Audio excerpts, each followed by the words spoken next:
when we live up to, when we follow our nature. We are creatures of reason. We are creatures of conscience. We don't steal from the weak and helpless and fulfill our nature.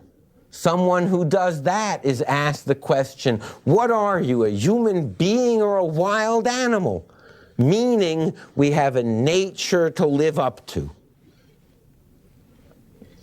In that sense, Bishop Joseph Butler, the leading moral theologian of the Church of England, the leading moral theologian of the English-speaking Protestant world in the 18th century, a man noted for his piety, bishop in the English Church, confessor to the Queen,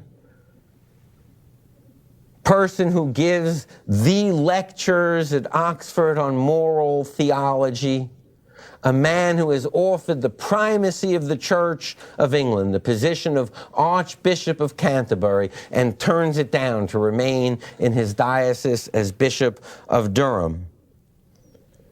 Bishop Joseph Butler, the leading moral theologian of the Church of England, used the essentialistic model of human nature in his celebrated 15 sermons on humane nature to argue that before and independent of Christian revelation, our natural knowledge and the ordinary tendencies of our human nature lead us to virtue.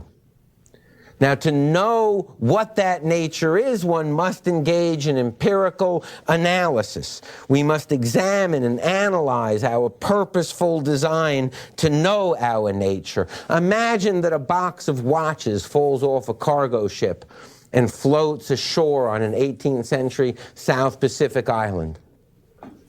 People think, oh, this is a good weapon, and use it that way. Or this is a good medium of exchange and use it that way. Or this is a good toy and use it that way. But then one day a wise man on that island opens the watch and says, look, there's an interrelationship among the parts. This watch is constructed in such a way that it can do something, record the passage of time. That's the real nature of the watch. However people use it, that is the real created nature of the watch. We can do the same with our human nature. Because essence, what we really are, is independent of use, what use we make of our nature. And our essence is to pursue happiness, but to pursue it as human beings. That is to say, governed naturally by reason and by conscience. When thirsty human beings living up to their nature do not drink from the water hole near which they observe skeletons, nor do they steal their drink from a child. Happiness does not lie that way. In fact, God has so made the world that if one lived that way, one dies or one becomes an object of hatred and isolation in the world in which one finds oneself. Given the reality of divine design, we know that the pursuit of secular happiness to which our nature impels us will lead us, when it is governed by reason and conscience, to the good, for it is all under the governance of God. Thus, Butler explicitly and bitter rejects the gloomy view of human nature held by Calvin and Hobbes. Now you know where the name of the cartoon comes from.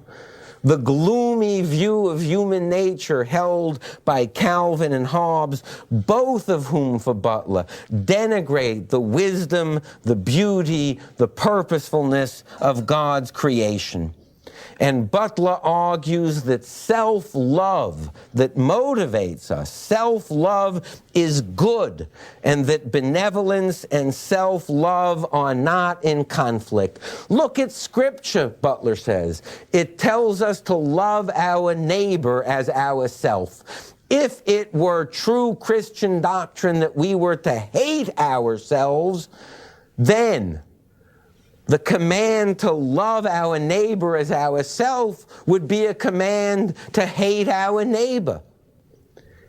Scripture and nature teach us the same lesson. We are made to love ourselves. Why else would we be invited to love our neighbor as ourselves? And to say that we should not seek our happiness in this secular natural world was to criticize the very design of God. For Butler, the thing to be lamented, quote, the thing to be lamented is not that men have so great regard